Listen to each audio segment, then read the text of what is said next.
Welcome back. Today we're going to talk about what happens when we get overwhelmed.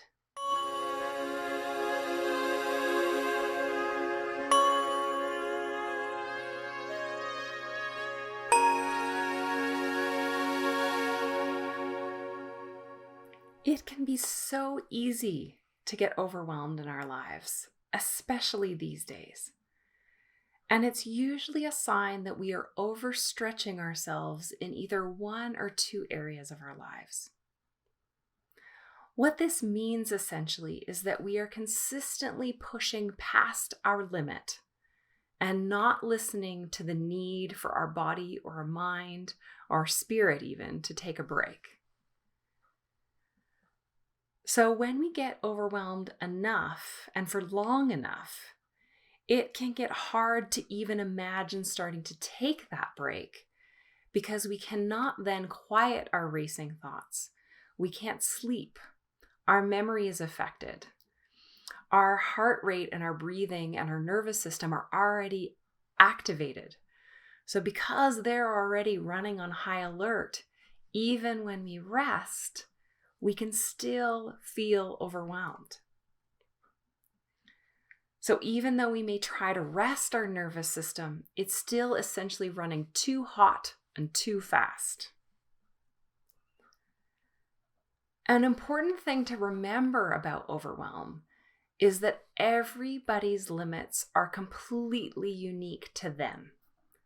And they change over time, probably on a daily basis. So what is overwhelming for one person might be energizing for another. And what this creates then is also some shame within our system because we start to think, well, how come I'm overwhelmed by this, but everybody else seems to be coping just fine? Is there something wrong with me in that way? But we need to remember that even though we have the same body systems, we all have different histories. We're all wired differently. What upsets us and overwhelms us is different for each and every one of us. And it's really nice to connect with people who are often overwhelmed over the same things because it normalizes that experience of being overwhelmed. When we're overwhelmed by different things that people are, then that gives us a sense of isolation.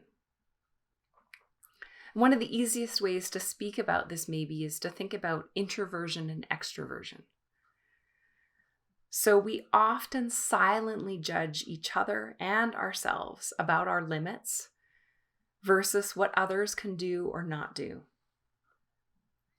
So introverts can be incredibly energetic and social, but need more time alone to recharge. And extroverts need more time to be with others to recharge. So introverts might get overwhelmed at a party, while extroverts get overwhelmed by spending too much time at home alone. And this is something that I've noticed is that we tend to judge the other. So I am definitely an introvert, but I can turn it on if I need to. But then people don't see when I come home and sort of collapse into needing that time alone. And I find that introverts often look at extroverts and are wondering what's happening over there. We don't understand it. And extroverts are doing the same. They're watching us and wondering why we've snuck out of the party earlier, why we don't want to have fun in some way. So there starts to become a lot of labels about how one person is wired or what they can handle or what causes them to be overwhelmed or not overwhelmed. There's often miscommunication and judgment between these different styles. But both styles are needed and perfectly acceptable and create balance in the world and balance in our friendship and our families. So when we are getting overwhelmed, there's a few things that we can ask ourselves, which could be some really tough questions. First and foremost, what's happening with your boundaries? Are you saying yes to too many things? Are you resenting saying yes to too many things?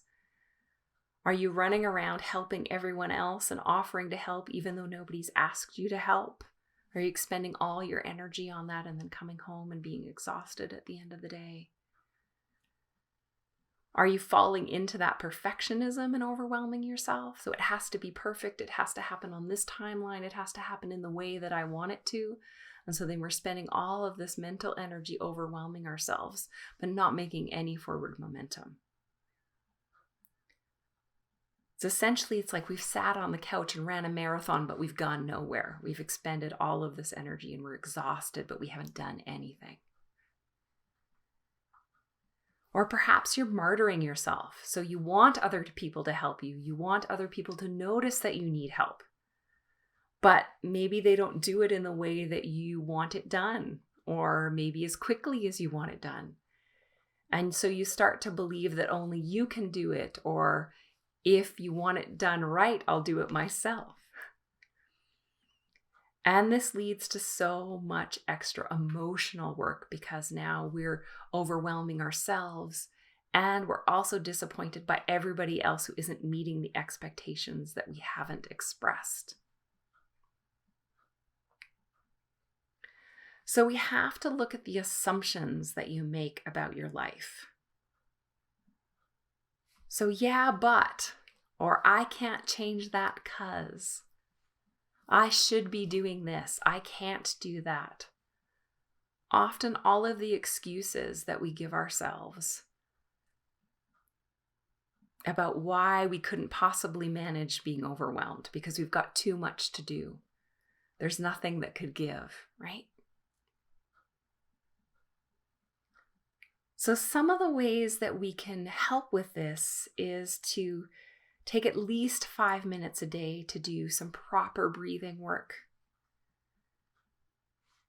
Go stand outside and just breathe the fresh air. Pet your cat or a dog. Reflect and really catch yourself getting into that overwhelm, maybe before you go into that place where it feels like you can't back that up. It can be really, really helpful also to label the emotions and the body state of what's happening in that overwhelm. Because if we can catch ourselves at like 90% to the place where we're overwhelmed, then we haven't gone over that place. We can correct that, course correct it. And really asking what we can control in this situation and what we can't control, truly. So not the excuses, but truly what can we control and not control. And I'm really excited that next week we're actually going to do a tapping on overwhelm. So in that next video, you'll be able to join along and hopefully manage some overwhelm through the process of tapping. Thank you so much for spending your time with me. I truly appreciate it. If you found this video helpful, please like and subscribe. And if you have any requests for future topics you'd like me to cover, please leave them in the comments below. And I hope you have a beautiful day.